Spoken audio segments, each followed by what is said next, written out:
Hello. Good evening. Welcome to Friday Conversations. I'm Matt. I'm Verity. This is Verity. We're laughing. As you can see, we have a slight strange thing. It's kind of like a knitting needle. It's a microphone attached to a stick, simply because we only have one microphone in the studio this evening. The other one met an unfortunate accident just a couple of minutes ago. And Matt sat down. Thank you. So this is the best we could do under the circumstances, and it is attached to a stick because we are hoping it's not going to make a horrible rustling noise when we pass it from one to the other. But if it does, we do apologize for that in advance. Okay, so very good evening to you. If it's the first time joining us here on Friday Conversations, we are talking about a particular topic. At the moment, we're looking at, I was going to say the Lord's Prayer, but we've done that. It's the 10 Commandments at the moment. And Verity and I are going to be looking at the fourth commandment this evening. But it's a conversation. It's not just a conversation between us. It's a conversation between you watching as well. Please make use of the live chat on YouTube to make your comments, your contributions, your observations, your questions. Type them in there and do join in. It's supposed to be an interactive event this evening. Shall I say hello to some individuals who have already signed on and started talking? So hello to Jackie, who says, looking forward to the stick adds a new dimension. Yes, it's going to be interesting. Hello to Maggie, James, Maddie, Fiona, Richard, Andy, Pam and Alan, and good evening to everyone who hasn't commented in. If you can use the function of chat and you want to, please do, so that we can chat with you as well as each other. Okay, so shall I start from reading the passage? So it actually comes up twice in the Bible, the 10 Commandments. I'm going to read first from Exodus 20, and that's verses 8 to 11. Remember the Sabbath day by keeping it holy. 6 days you shall labor and do all your work, but the seventh day is a Sabbath to the Lord your God. On it you shall not do any work, neither you, nor your son or daughter, nor your male or female servant, nor your animals, nor any foreigner residing in your towns. For in 6 days the Lord made the heavens and the earth, the sea and all that is in them. But he rested on the seventh day. Therefore the Lord blessed the Sabbath day and made it holy. And I hope you don't mind the repetition, but it also comes up in Deuteronomy. And I'd like to read it because there's just a slightly different wording, which gives a slightly different emphasis, which I think is quite important. So in Deuteronomy chapter 5, it's verses 12 to 14, it says, observe the Sabbath day by keeping it holy, as the Lord your God has commanded you. 6 days you shall labor and do all your work, but the seventh day is a Sabbath to the Lord your God. On it you shall not do any work, neither you, nor your son or daughter, nor your male or female servant, nor your ox, your donkey, or any of your animals, nor any foreigner residing in your towns, so that your male and female servants may rest as you do. Remember that you were slaves in Egypt, and that the Lord your God brought you out of there with a mighty hand and an outstretched arm. Therefore the Lord your God has commanded you to observe the Sabbath day. So obviously those are quite very similar in their wording, especially at the beginning, but the Exodus version is talking about the Sabbath being rooted in the creation story. And we should observe the Sabbath because that's what God did.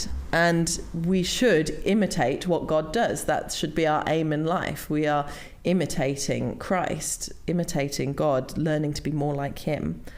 And the second one in Deuteronomy, the focus is about being brought out of Egypt. It adds in the element of God's redemption. So together we can see the foundations for keeping the Sabbath are both in the way that God has made us and the way he redeems us. Thank you. I was going to say it's a good job we're in the same household. We wouldn't be able to be passing the stick backwards and forwards if not. Anyway, so for the first part, then let's just talk about the Sabbath and kind of what that means in Old Testament context, and how the Jewish people kind of have practiced it and interpreted it and that sort of thing. Then I think we might have our song and a break, and then we'll come back possibly and then talk about what this means in light of the New Testament and in light of Christ, because it's quite different looking at the two. So if we start off in the Old Testament, and then we'll have a break and then come back to the New, I think that'll work well. So Old Testament Sabbath. While we talk about this, before we say it, actually, let's just ask anyone out there watching, what do you think Sabbath means? What kind of Hebrew words do you think are used to describe Sabbath, and what do those words mean? So, best guess, not really on the back of a postcard, but best guess typed out in the comments would be great, and we'll be touching on that a little bit later. Are you wanting to go straight for the meaning, or you want something? Oh no, I was going to move on. Because I've got a story to tell. Oh, go for it. All right. So I used to be a primary school teacher, and one of the things we taught was RE, religious education, and one of the religions that we dealt with was Judaism in the year group that I was teaching. Went to the synagogue. Yeah, synagogue visit, that kind of thing. But one of the lessons was about the Sabbath, and even before I got there, and I was at the school for a good 20 years, so even before then, a good old VHS cassette tape they had bought as a resource, and it must have been filmed in the 90s. And the first program on there was about the Sabbath, and you get to meet this little Scottish lad called Gary, and Gary has to get home because it's the Sabbath. And because I watch this every single year, I could pretty much go through the whole video. Gary playing football with his mates, and then he goes, "Oh no, it's the Sabbath!" And then he jumps on his bicycle, and you see him racing down the streets to get home in time. And why does he need to get home in time? Why does he have to race down the streets? Because when does Sabbath begin? Sunset. In the sunset on what day? Friday. Sunset on the Friday. So that's when Sabbath begins. And it starts off by celebrating the Seder meal. They have a meal, and they sing songs, and it's quite a sort of family gathering type thing. But that's the start of Sabbath. And actually the video then goes to show all the other things that Gary's mum had to do in advance and all this kind of thing. And it was very fascinating. I mean, because they're kind of modern day Jews, so she had to do all the preparing of the meal and stuff beforehand, obviously, because it's a meal, you got to prepare beforehand, that makes sense. But she also had to do like all the cooking for the following day as well. So they had a hot plate, but because switching a switch on and off isn't allowed, that's considered work, you see, they had a timer that you can plug in, so that would switch the hot plate on and off at the appropriate time, so they didn't have to do the switching. and yeah, all sorts of things. But you could do something called a mitzvah on the Sabbath, which is where you go and do something charitable. And they went to visit Gary's granddad in an old age home, and Gary got out his keyboard and sung a Beatles song to entertain the old folks on the Sabbath, and because that's allowed. Yeah. But there's lots of other things that are not allowed. Yeah. So I guess you had some more about that. Yes, but shall we go back to the context in biblical terms rather than modern day? Yeah. Okay, so as far as context goes, the Israelites have been slaves in Egypt. That is where they're coming from. I mean, that's what it talks about in Deuteronomy, that the Sabbath is happening. And remember that you were slaves and the Lord has brought you out of there. So we just need to take a moment to reflect and think of, I read and I thought it was a good phrase, the incomparable gift to the people of Israel. The fact that no other people, ancient people, had the privilege of resting for 1 day in 7. And they had just come out of slavery. Slavery is not an easy task. And now God was telling them that they could rest. And yeah, what an incomparable gift that was to them. The first mention of the Sabbath is slightly before the Ten Commandments. It is in Exodus 16, verses 22, verse 21 actually, starting there. And it's as they're walking through the desert, God provided them with food called manna. And it says, each morning everyone gathered as much as they needed, and when the sun grew hot, it melted away. On the 6th day, they gathered twice as much, 2 omers for each person, and the leaders of the community came and reported this to Moses. He said to them, "This is what the Lord commanded. Tomorrow is to be a day of Sabbath rest, a holy Sabbath to the Lord. So bake what you want to bake and boil what you want to boil. Save whatever is left and keep it till morning." So they saved it until morning as Moses commanded, and it did not stink or get maggots in it. "Eat it today," Moses said, "because today is a Sabbath to the Lord. You will not find any of it on the ground today. 6 days you are to gather it, but on the 7th day, the Sabbath, there will not be any." So this is after they've been rescued from slavery in Egypt, but before the 10 Commandments. They're already talking about the Sabbath, and we're already starting to see what the Sabbath is about.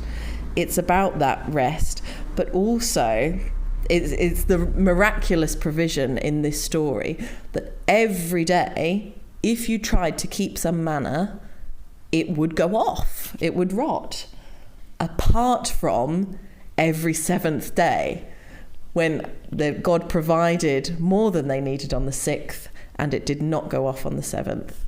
And that's quite an incredible start to the Sabbath, I think. I've got more to say. Oh, I know you got more to say. It's great having a little stick. It means you can take it put off, a full please. stop, yeah. How rude. So that's the first kind of mention of Sabbath with the word Sabbath. But as you've already read, even before that, it links into the creation story where God rested on the 7th day. And for me, that's kind of setting up a rhythm that's kind of been established in creation. I might mention that a bit later on. There's a few people who've made some comments. Yes. Who've been trying to answer the question we posed a bit earlier. So James is liking the Scottish accent. Well, thank you, James. So did I. You might remember Gary from the RE video. Maggie saying, at school, one of her brother's best friends was the son of a Jewish rabbi, and he used to go on Saturdays to do lots of jobs for them because they couldn't do the jobs on a Saturday, like lighting fires, etc. Jackie's used Google to try and find out. Google says Shabbat, to rest, involves worship, ? Doesn't it imply a level of trust as well as obedience, that God's in charge, so it's okay to rest? And Maddie has said it's a holy day for remembering what God has done for us while we rest. Yeah, good. All right. So Verity's got more to say. So if anyone else has an idea or a thought to put in about the meaning or the origin of the word Sabbath, pop that in now, because I'll be moving on to that once you've said your extra bit. So yes, I completely agree with what's been said in the comments, and Jackie, particularly with what you've said. The worship, I think, we'll come on to later, but it implies a level of trust and obedience. And yes, what I've got written down is it required an extraordinary trust in God's provision. Their work on the other 6 days had to be enough to enable them to live and to thrive. And it might feel like, if you were looking from a large nationwide perspective, it might feel like the other nations would progress further and faster because then they aren't compelled to have this day of rest. And that could lead to fears of, I read this and it made me smile, fears it could lead to economic and military catastrophe as other nations overtook them. But actually, of course, that's not the case. That wasn't the case. It still isn't the case, because we can trust God. Just talking about military catastrophe, and some of the research, I can't remember where it says it, but they were saying about how at some point there was some section of area of Jews or something, they were attacked on the Sabbath and they were all wiped out because they refused to fight because it was the Sabbath. And then this is what started the rabbis and things, the Jewish leaders, actually thinking, well, no, actually we need to get a bit more clarity on what counts as Sabbath, what counts as work, and what doesn't. Because if you get attacked, you shouldn't just sit there and go, oh, well, it's the Sabbath, so kill me, please. You should be able to defend yourself, even if it's the Sabbath. But of course, this then started leading down the road of legalism. And it became very legalistic. But it also built into that is somewhere else in the Bible it says that you had to observe the Sabbath, and if you didn't, you would be punished by death. There was a massive punishment. So it's another way of saying, oh crumbs, if I can get killed for not doing this thing, I need to know how to do it and do it properly to avoid getting killed. So again, that kind of led down the path of we have to do this, and if not, we or else, and then also getting very legalistic as to what counts and what doesn't. It just says work, but what is work? What counts as work? What doesn't count as work, and all that kind of stuff.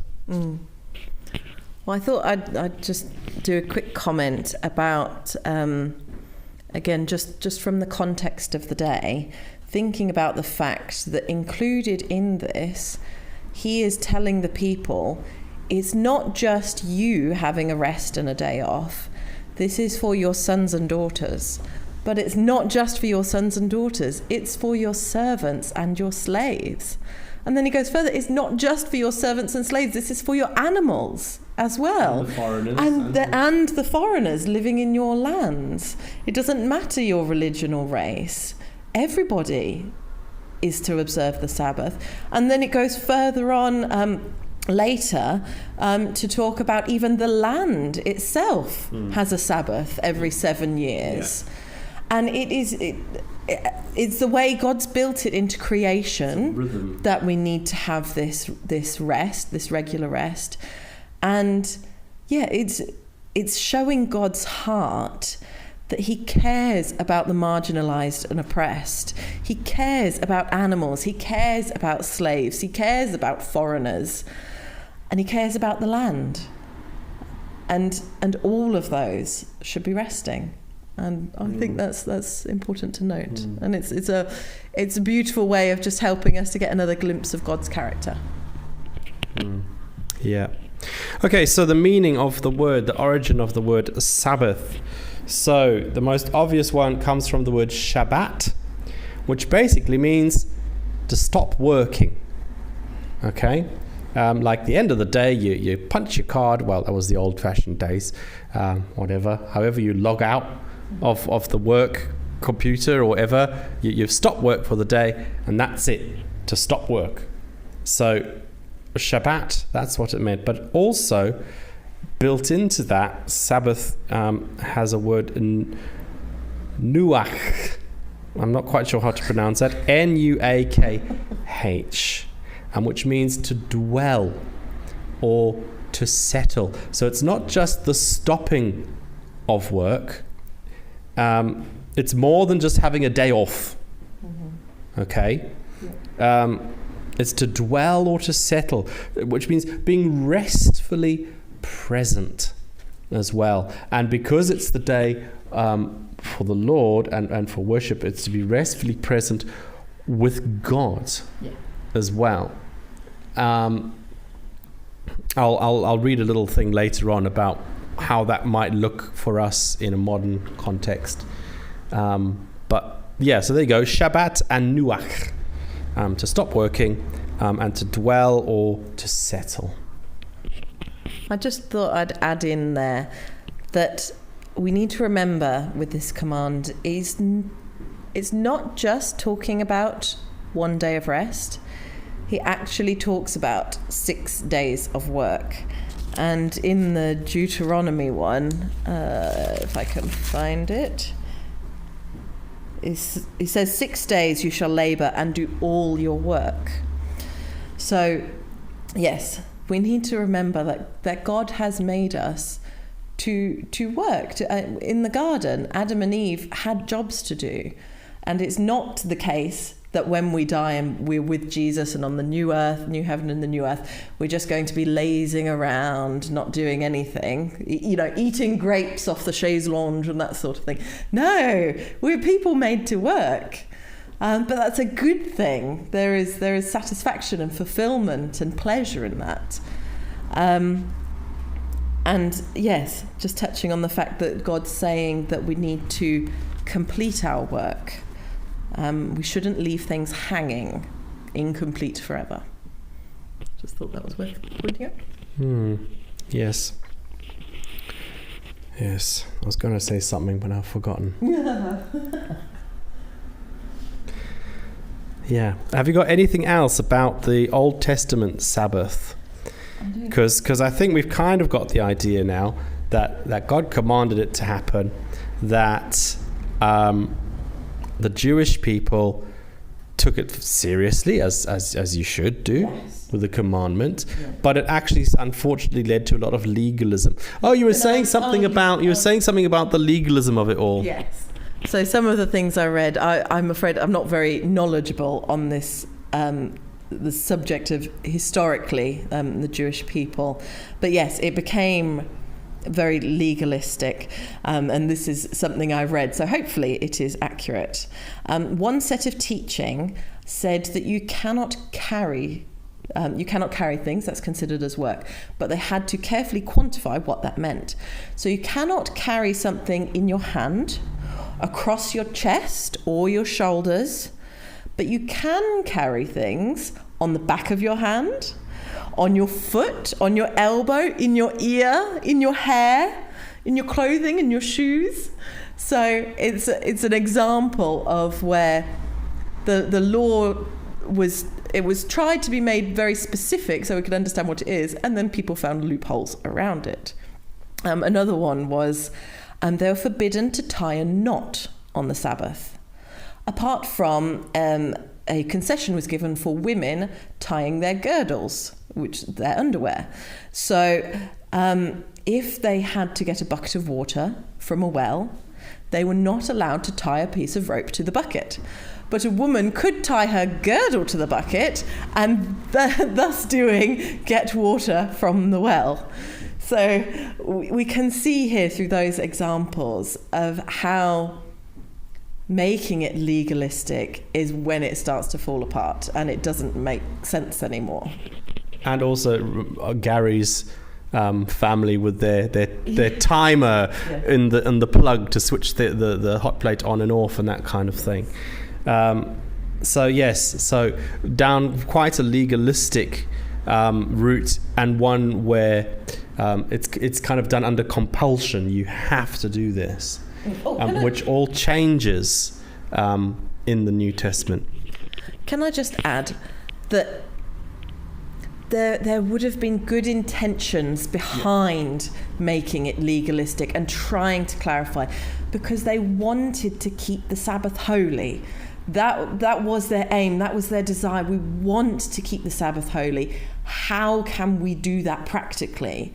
So these list of rules got written and rewritten and rewritten and revised up until the modern day, because we want to keep the Sabbath holy. But how do we do that? But then within that, that's when you can start to lose the meaning of it. So I'm going to give Clive a bit of warning here, because we are going to just about play our notices and our song. And then we'll be back after that, continuing our discussion about the Sabbath and what that now means in light of the New Testament and what Jesus says about it and how that affects how we live out this commandment today. Yeah. So, you want to say something? I've got pinch your fingers. Hold on. I'm quite like this is a sign that I want to say something. Oh no, don't tell me I've lost it. Oh yeah. So again, just the last thing I've got from the Old Testament is the what are they called? The people who tell you stuff about God. The prophets. Thank you. The prophets.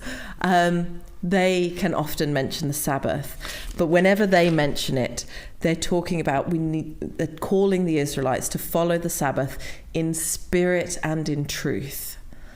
And yeah, that's what we need to remember today as well.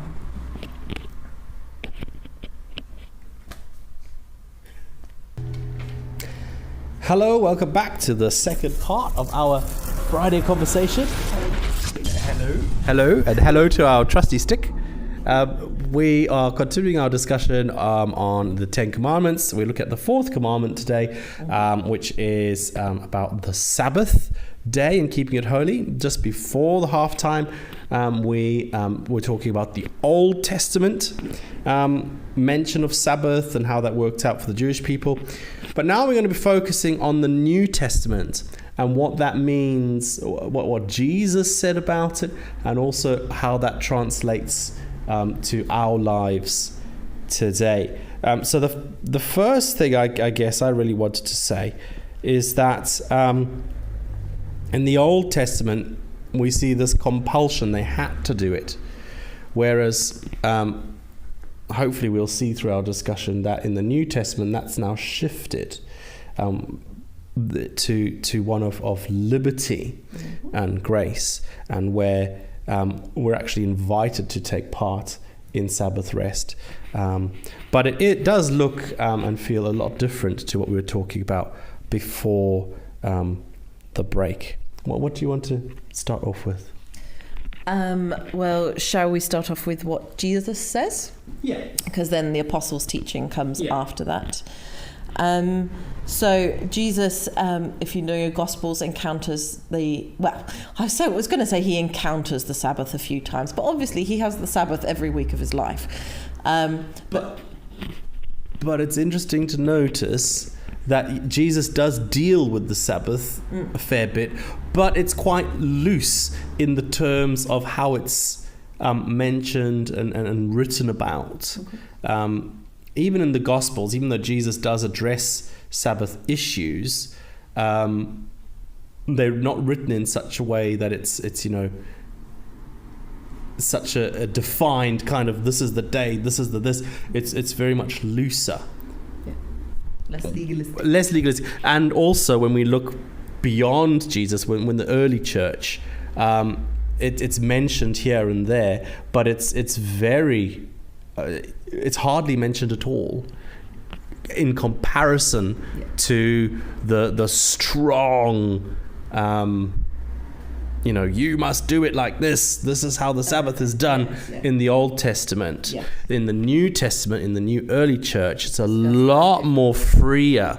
I'll find some verses when we get to that part, but let's just, as you say, let's keep looking at what Jesus said. Okay, so in Matthew chapter 12, the first 14 verses. Do you mind if I read them all?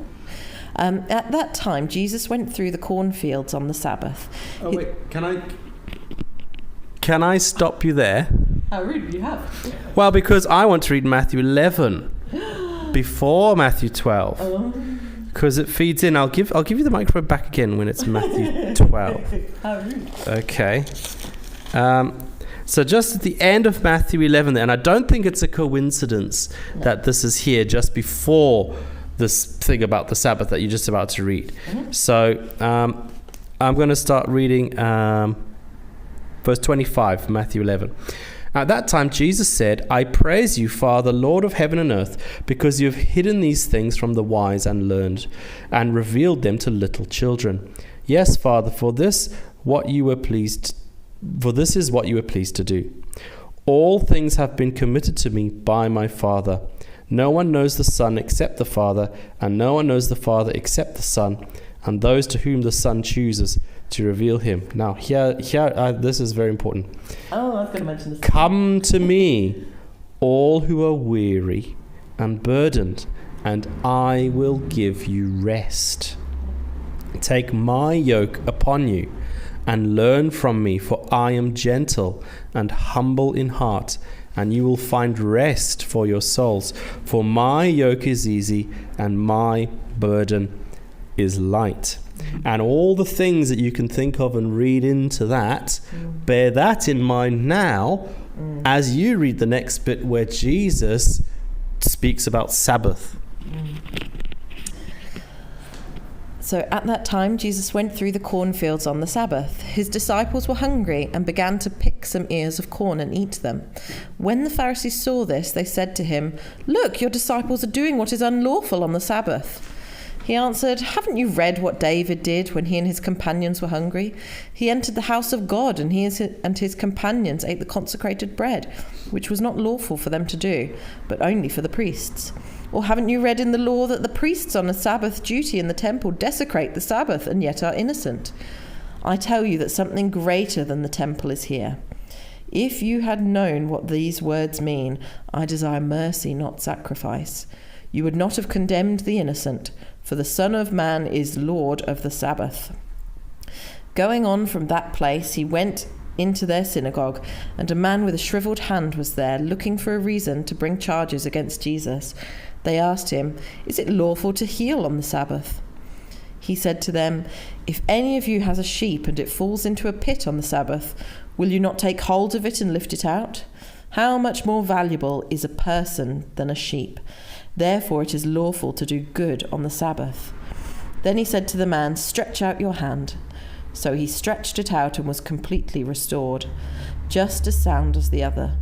But the Pharisees went out and plotted how they might kill Jesus. I was just going to say, as an aside, I still think that's one of my best lines in the lyric of a song. Stretched out his withered hand. I think that's a great line. Yeah. Okay. What was I going to say? But yeah, so Jesus went against many ideas that were held about what the Sabbath was, what it should be, what you should and shouldn't do. And it's interesting to note that Jesus actually cites occasions in the Old Testament when, as he said, the Sabbath has been desecrated, but it was okay. And yeah, okay. I'll leave it at that. This story is mentioned again in the book of Luke. And it's worth remembering. For the Lord of man, so Jesus is the Lord of the Sabbath. That's a very important point. Jesus is the Lord of the Sabbath. So here we could start to see here, just those words, the Lord of the Sabbath, actually, because he's the Lord of it, he can completely transform it and what it means and the significance of it. So, come to me and I will give you rest. It's more about, the Sabbath here is more about unity with God and with creation and with each other. And that's the actual intent of Sabbath rest. It's about mercy. It's about being purposeful. And it's supposed to point to Jesus. It's supposed to point to him. He's the Lord of the Sabbath.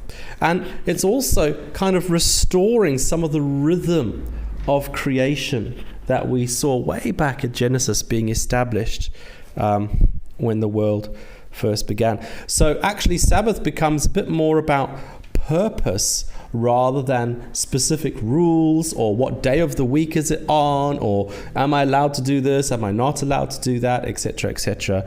It becomes a lot more about the purpose of the Sabbath rather than what rules or what tick boxes do I need to go through to say that I've done it. And as we have rest, I still think having rest is very important. Yeah. Now, let's not get confused and say, oh well, Sunday is a Christian Sabbath, because it isn't. I know for me, I get exhausted on a Sunday. I'm working, and lots of other people are as well. But so does that mean I should completely, sit in the corner all Saturday? Well, maybe not. But I think what it is for each of us to individually pray and ask God and to seek and to try and establish some sort of rhythm, some sort of rest pattern. And it will change at different times and different seasons of our lives. It doesn't have to be one set rule that you stick to forever, because you've got to. That's not the way it works. Yeah. So Sabbath, as Jesus is showing us here, it's about regularly and intentionally a time when we set aside to engage in God's rule and reign in our heart. Yeah. It's a commandment that now we're not bound to do. We don't have, we're not compelled to do it for fear of death, but it's a promise that we're invited into. So much to say. I don't think we'll get it all done in a quarter of an hour. But yes, the Sabbath is about worship. That's what it's about. As we are following God's character, as it explained in Exodus, we're following the pattern of creation. We were made in his image. We were made to imitate his character. It's an act of worship in that it's serving the Lord, it's serving God, it's serving Jesus, and not the things he has made. Thinking about the first two commandments, putting God first and not worshipping idols. With what we are doing, with our work, with our labours, are we serving ourselves? Are we trying to get rich? Are we trying to live a better life? What is our heart's aim and desire here? Are we serving ourselves and the world God has created, or are we serving and worshipping the Creator? I'm just jumping ahead a bit into the early church, where they did deal with some of this, because you had Jewish people who were becoming Christians, you had non-Jewish people who were becoming Christians, and of course the Jewish people were quite used to keeping Sabbath, and the non-Jewish people weren't, and there were issues arising and all sorts of things. And so I'm in Romans 14, verse 5 and 6. And this is just some advice that the early apostles were giving to the early church. And I reckon this could very well be dealing with Sabbath as well as possible other things. But it says, one person considers one day more sacred than another. Another considers every day alike. Each of them should be fully convinced in their own mind. Whoever regards one day as special does so to the Lord. Whoever eats meat does so to the Lord, for they give thanks to God. And whoever abstains does so to the Lord, and gives thanks to God.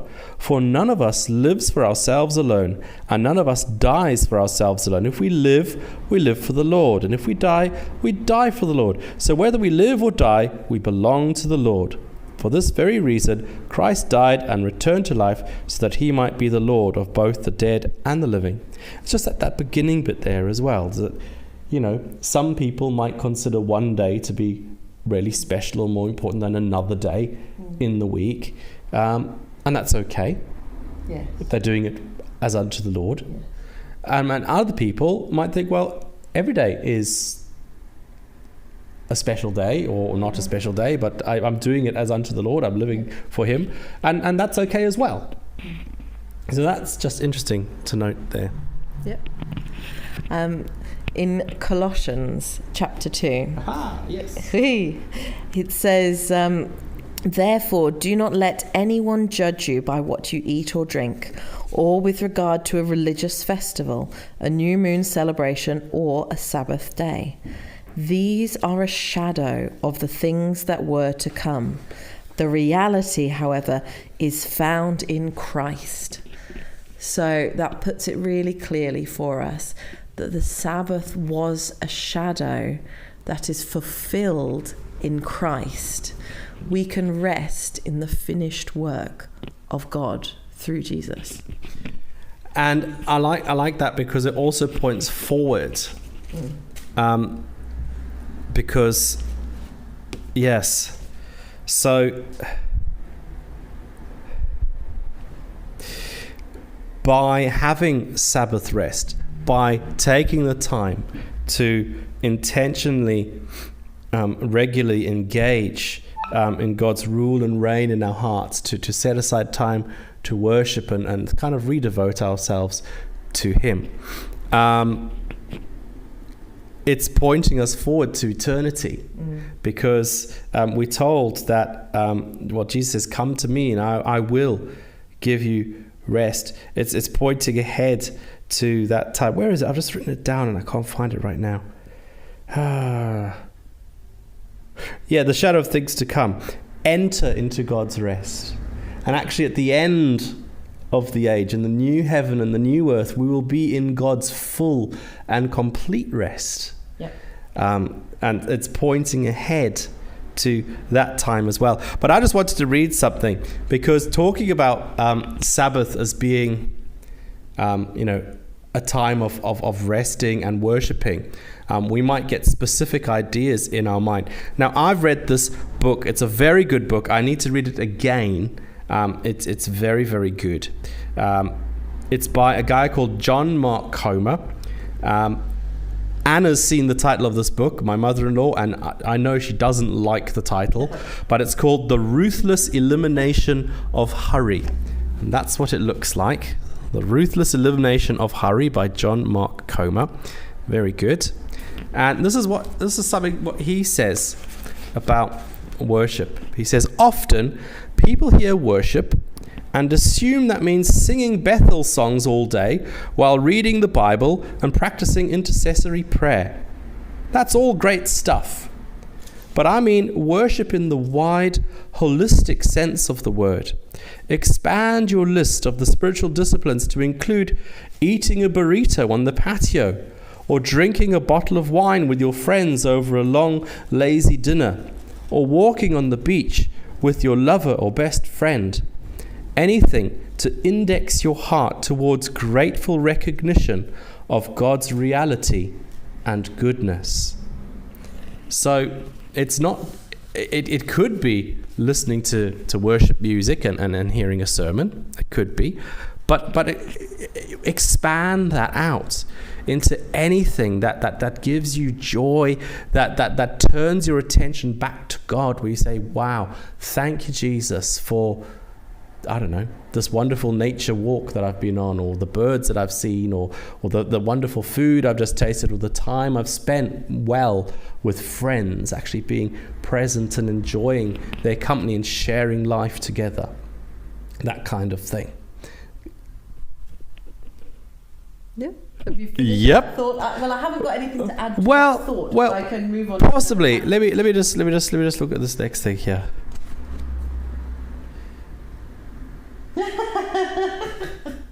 Maddie's comment. Yeah. What's Maddie said? I've lost my comment. She said, enter into God's rest. I just fell asleep.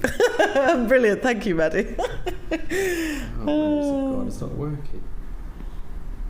Yes, and I nearly called him Dad.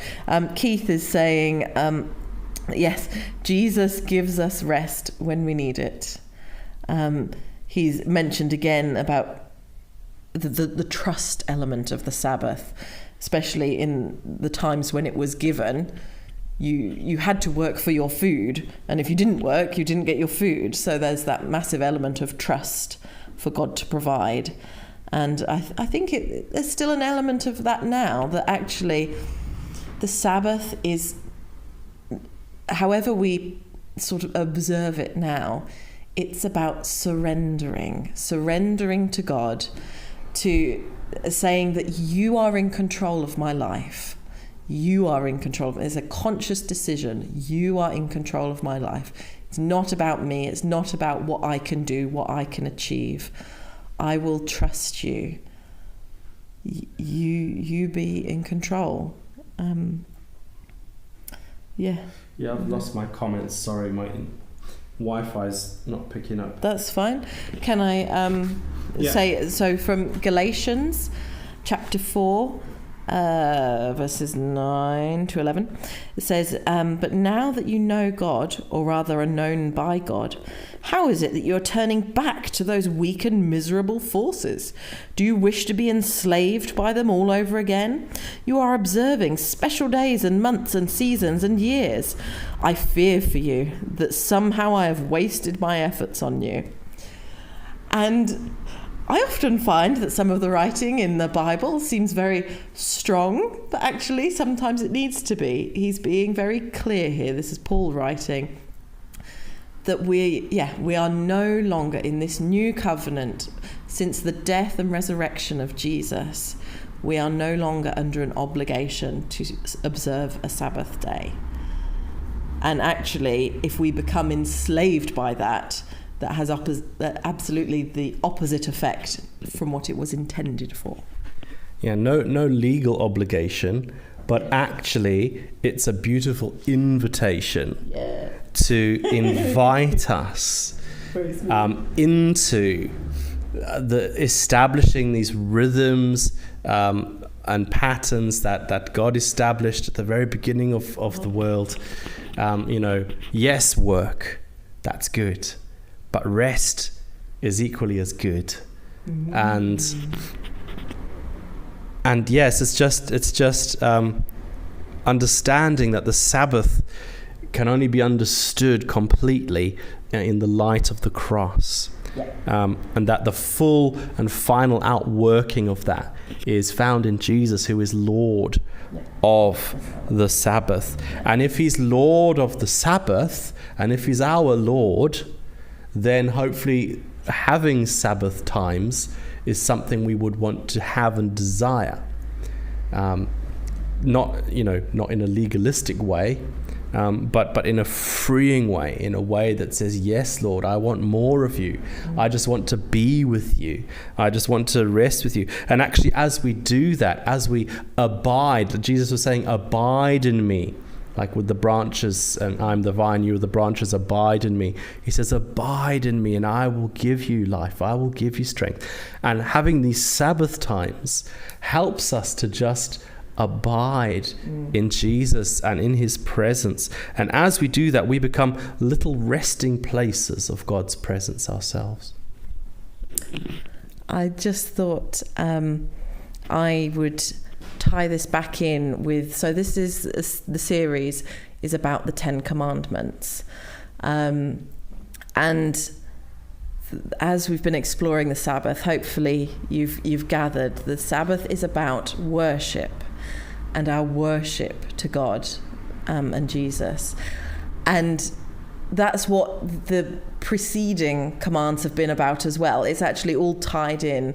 So at the beginning of the commands, they're talking about worshipping God. How do we worship God and do it well? And then, as you'll hear in subsequent evenings, if you choose to tune in, the commands start to go on a different route of do not do this, do not do that. But yes, these first ones, this is how we worship. The Sabbath is part of our worship. It's about our relationship with God. Yep. I've got a nice quote that I'd quite like to finish with, but I don't know if I think we're coming to the end, because the time is time is near the end. So why don't we finish with that little thought you have? Well, let's just... Oh, she's having more thoughts. Watch out. No, this isn't a thought. This is what Jackie has asked. Oh, okay. So I'm looking at the comments. Jackie has asked, what have you learned for yourselves personally from thinking about this? And I just read that, and I find that really hard and really challenging, because I found it very easy to look into this and study this without applying it to myself. And I don't know how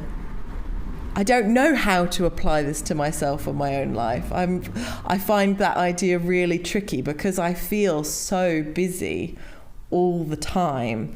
So it's how to find that Sabbath rest with Jesus in amongst the busyness. It's interesting. Yeah, it's good. I read this book about 6 months ago or so, maybe a bit longer actually. And this really started getting me thinking about this subject and topic. And for me, it's kind of thinking about bite-sized chunks, as well as trying to then build in some bigger things. So trying to be more intentional about having a time in the day where I could just be still and just not, switch the computer off. You want to try and do it as a daily. But this is more of a bite-sized thing. Yeah. And when I say daily, I mean Saturdays and Sundays for me are a write-off with our kids. There's no way that's going to happen. But once the kids have gone to school, etc., during the day, I should be able to find 10 minutes somewhere where I can just stop, be still, and just try and refocus myself back with Jesus. And it's also like trying to build in things. He says that it's a good idea. I haven't quite managed it yet, but I still want to try. It's that whole thing about putting in like big stones into the bucket first, then pouring everything else around it. So some of these rest times to be like a big stone. I've been away on a retreat recently, which exhausting for me. But it was great for me. I had a nice time of resting and abiding and listening to God and writing songs. So that was really valuable, and I've been waiting for that time for 2 years. So that was really good when that came along. But it's also finding places and spaces where you feel able to do that. So there's this lovely gardens about an hour's drive away that I really feel quite connected to God there. So I haven't been able to go back in quite a while actually, but I need to be a bit more intentional about putting that in the calendar and then going out there for an hour or whatever, and just laying aside that time to be alone with God and to hear what he has to say.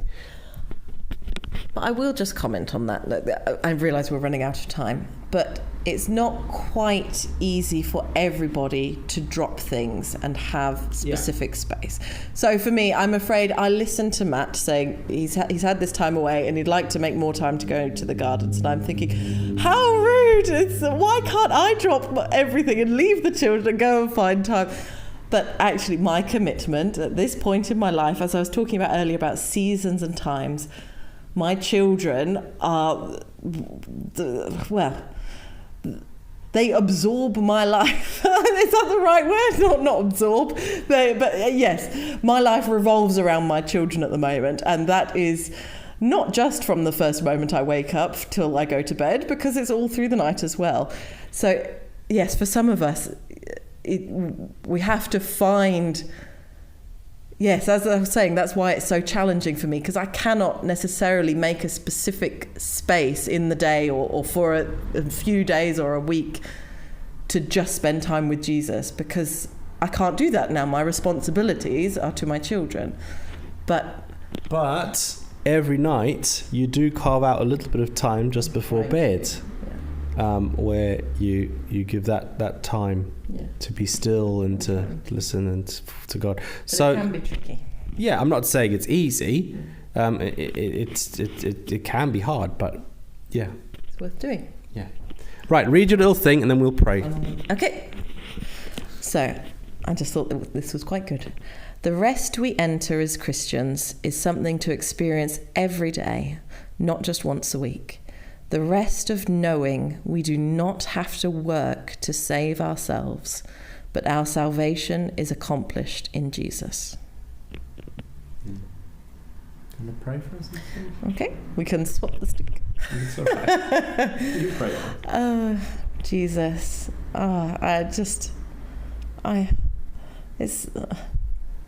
Thank you. Thank you. Thank you for who you are. I thank you for the way this came about, the way you redeemed the Israelites from slavery. You saved them then. You granted them this blessing, this incredible blessing of a day of rest every week with the promise of your provision and your protection. Oh, thank you for that incredible gift. And I thank you that that gift is still available to us today, even in a different form. I thank you, Jesus, that you do provide our rest, that you're the Lord of the Sabbath, that your burden is easy and your yoke is light. And you can give us that rest. I thank you that we have that knowledge of certainty, of being with you, with dwelling with you forever. After this world has come and gone, that we will dwell in the house of the Lord forever. We will have that eternal rest, even as we work, even in the new world. It's exciting to find out how that's going to be like. But yeah, thank you, Jesus. I pray that you would keep leading us and guiding us as this is part of our worship to you, offering our bodies as a living sacrifice to you, that we would be led in how can we observe Sabbath? How can I today, tomorrow, this week, this month, this year, what does that look like for me? And help us to talk to you, to listen to you, and to be obedient to you, even when it involves sacrifice. And I pray that in that obedience, in that sacrifice, we will discover more of you and draw closer to you. And I just thank you for the privilege that we can have this relationship with you. Thank you, Jesus. Amen. Amen. Well, thank you so much for joining us this evening. If you're joining us in person for church on Sunday morning, we look forward to seeing you there. If not, we will be back again next Friday. Not us, but other people will be looking at the next commandment in our series. Keith and Jackie, apparently. And if you haven't yet watched the God Questions video that came out on Thursday, do go and check that out as well. Share it with your friends. I think it may sound a bit strange, but it's a belief that a lot of people actually have. So it's well worth watching and sharing with others. So thank you so much for watching tonight. We do appreciate it. Thank you for all your comments. Thank you for all the live chat. Thanks for keeping us company. And yeah, God bless you. We'll see you soon. Enjoy the weekend. Bye.